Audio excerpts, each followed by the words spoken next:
Selamat datang di pembahasan mendalam kita kali ini ya. Sumber kita hari ini buku Matt Lidley, The Rational Optimist. Pernah kepikiran nggak? Kenapa sih manusia itu kok kayaknya maju terus, beda gitu sama spesies lain? Apa ya rahasianya? Nah, itu pertanyaan bagus. Ridley ini punya jawaban yang menurut saya menarik banget. Dia bilang bukan karena kita jadi lebih pinter atau lebih baik hati gitu dari leluhur kita ribuan tahun lalu. Bukan itu katanya. Kuncinya, menurut buku ini, ada di dua hal unik yang kita, manusia, lakukan. Pertukaran sama spesialisasi. Persis. Ridley bahkan bikin analogi yang cukup berani ya. Dia bilang pertukaran ide itu kayak seks gitu loh, tapi buat kemajuan budaya. Wah, seks untuk budaya. Gimana tuh maksudnya? Ya, jadi waktu ide-ide itu ketemu, terus kawin, nah disitulah lahir inovasi. Terus spesialisasi itu mempercepat lagi prosesnya. Ini sebenarnya relevan banget loh sama hidup kita sehari-hari. Mau kita coba bedah? Boleh. Mulai dari spesialisasi dulu deh. Coba deh Anda bayangin sarapan pagi ini. Mungkin ada kopi, ada roti, selai gitu ya. Iya kebayang. Itu kemungkinan besar melibatkan ribuan orang dari, berbagai negara mungkin ya, buat ngasilin semua itu sampai ke meja makan kita. Anda kan konsumsi macam-macam banget. Benar banget. Sementara kita sendiri ya paling fokus produksi satu hal aja kan, lewat kerjaan kita itu. Ridley nyebut ini konsumsi yang beragam, produksi yang disederhanakan. Jadi kebalikannya mandiri ya. Iya, justru itu. Ini ironis kan, karena spesialisasi tinggi ini malah bikin kita lebih saling tergantung. Kebalikan dari kemandirian total yang sering dianggap ideal itu. Kata Ridley, kemandirian total itu ya definisi kemiskinan gitu. Masuk akal sih. Ingat contoh klasik kayak esai iPencil itu kan? Atau pembuat pemanggang roti. Nggak ada satu orang pun yang tahu cara bikin barang itu sendirian dari nol. Nggak bisa. Butuh jaringan kerjasama yang luas banget.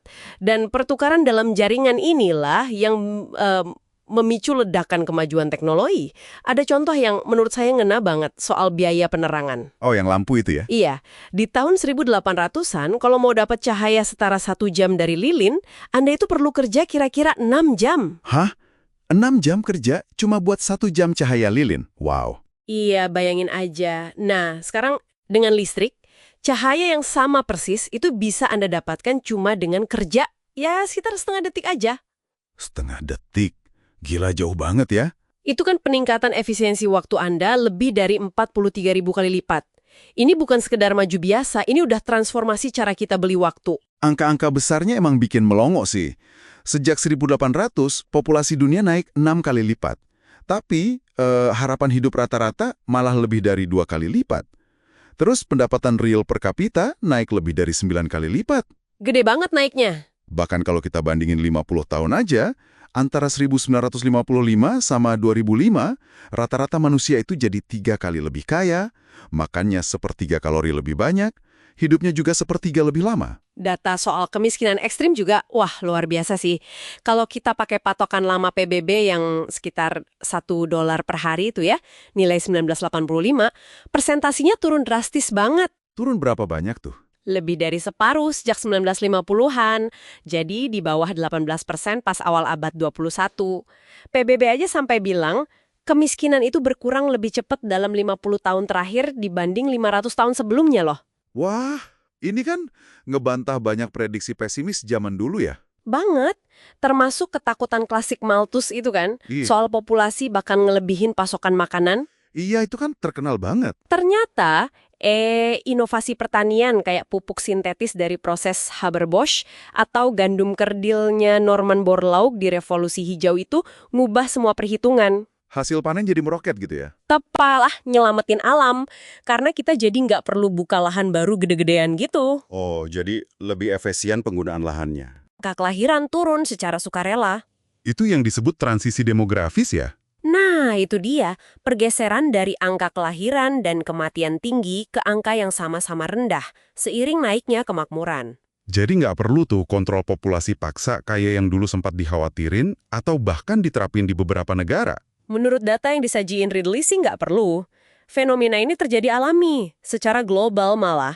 Sekarang aja hampir separuh dunia itu tingkat kesuburannya udah di bawah angka penggantian populasi. Tapi kan, ya namanya juga manusia, pesimisme itu pasti ada aja ya. Buku ini juga ngebahas itu kan? Mulai dari ketakutan kehabisan sumber daya, ingat nggak taruhan terkenal antara Julian Simon sama Paul Ehrlich soal harga logam? Oh iya, yang dimenangkan Simon itu kan? Karena harga logam malah turun. Benar. Terus ada isu hujan asam yang ternyata dampaknya dilebih-lebihkan. Polanya tuh kayak berulang gitu, muncul tantangan. Manusia nemuin cara baru inovasi buat ngatasinnya. Termasuk untuk isu besar kayak pembangunan di Afrika gitu. Iya, Ridley ngeliatnya bukan karena potensi orang Afrikanya yang kurang, tapi lebih ke masalah institusi. Kayak hak milik yang nggak aman, birokrasi yang ribet, hambatan perdagangan.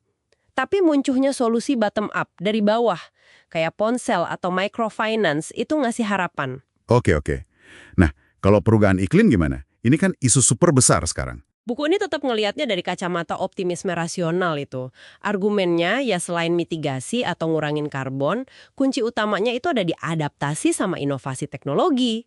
Adaptasi dan inovasi ya. Dan ini agak ironis, justru kemakmuran ekonomi itulah yang nanti bakal nyediain sumber daya buat kita ngatasin tantangan ini. Bukan sebaliknya, kemakmuran bikin kita mampu beli solusi buat lingkungan. Menarik cara pandangnya. Jadi kesimpulan utamanya buat Anda yang dengerin, gimana nih? Sumber ini intinya bilang kalau mesin kemajuan manusia itu ya proses evolusi budaya yang jalan terus. Bahan bakarnya, ya pertukaran sama spesialisasi antar individu. Semakin kita nyambung, semakin kita bebas tukar ide, tukar barang, ya semakin kita makmur bareng-bareng. Dan ini prosesnya dari bawah ya, bottom up. Betul, muncul dari interaksi jutaan orang, bukan dari rencana besar dari atas gitu. Kekuatan kolektif buat berinovasi lewat pertukaran ini sering banget diremehin, apalagi sama yang cenderung lihat masa depan tuh suram melulu. Nah, ini mungkin pertanyaan buat Anda renungkan ya. Kalau kita pakai kacamata ini, ada nggak sih tantangan, mungkin tantangan global, atau malah tantangan pribadi Anda sendiri, yang sekarang rasanya kok susah banget ya? Tapi siapa tahu, mungkin aja sebenarnya lagi nunggu gelombang inovasi tak terduga berikutnya. Inovasi yang lahir dari pertukaran bebas ide dan spesialisasi ini. Coba direnungkan. Sampai jumpa di pembahasan mendalam kita berikutnya.